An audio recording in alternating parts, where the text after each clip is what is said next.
دنیا میں ہر انسان چاہتا ہے کہ وہ خوبصورت نظر آئے، اس کا چہرہ پرکشش ہو، وہ لوگوں میں بیٹھا ہوا اچھا لگے، ہر بندہ کہے کہ فلاں بڑا خوبصورت ہے۔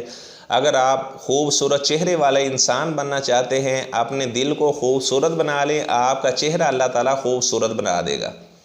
اپنے دل سے حسد، بغض، کینہ، فراڈ، مکر، دوسرے مسلمانوں کی بدخواہی اس کو نکال دیں، آپ کے چہرے کو اللہ تعالیٰ روشن بنا دے گا، نورانی بنا دے گا۔ آپ اپنے دل میں ہر مسلمان کے بارے میں خیر خواہی کا جذبہ رکھیں، چاہے کوئی چھوٹا ہے، بڑا ہے، غریب ہے، امیر ہے، میں نے ہر بندے کی خیر خواہی کرنی ہے، آپ کا چہرہ اللہ تعالیٰ روشن کر دے گا۔ وہ کریم یا لوشن لگانے سے بھی ایسا روشن نہیں ہوگا جس طرح یہ عمل کرنے سے آپ کے چہرے پہ اللہ تعالیٰ نورانیت پیدا کر دے گا۔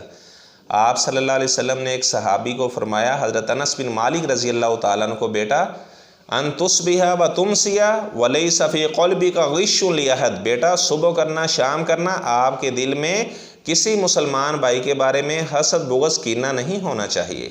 کوئی آدمی ظاہری طور پر تو بڑا لوشن کریم لگاتا ہے، وہ بیوٹی پارلر میں بھی جاتا ہے، اپنے دل میں مسلمانوں کے بارے میں حسد، بغض، کینہ چھپایا ہوا ہے، تو ایسے آدمی کے چہرے پر حقیقی طور پر کبھی بھی روحانیت نہیں آ سکتی۔ تو دوسرا عمل آپ نے کیا کرنا ہے، اللہ سے توفیق مانگیں۔ یہ عمل اللہ کی توفیق کے بغیر نہیں ہو سکتا۔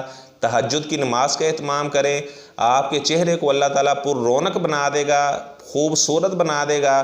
دو عمل میں نے بتائے ہیں، اپنے دل کو پاک صاف کر لیں، حسد، بغض، کینہ اپنے دل سے نکال دے، دوسرے مسلمانوں کی خیر خواہی آپ کے دل میں پائی جائے۔ خیر الناس من ینفع الناس، ہمیشہ یہ کوشش کریں کہ میری وجہ سے دوسروں کے چہرے پر خوشی آ جائے، میں دوسرے مسلمانوں کو خوش کر سکوں۔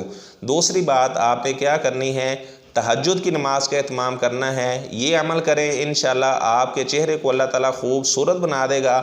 آج سے یہ عمل شروع کر دیں تو انشاءاللہ اس کے اثرات پھر آپ بعد میں دیکھیں۔ اللہ تعالیٰ ہمیں دونوں کاموں کی توفیق عطا فرمائے۔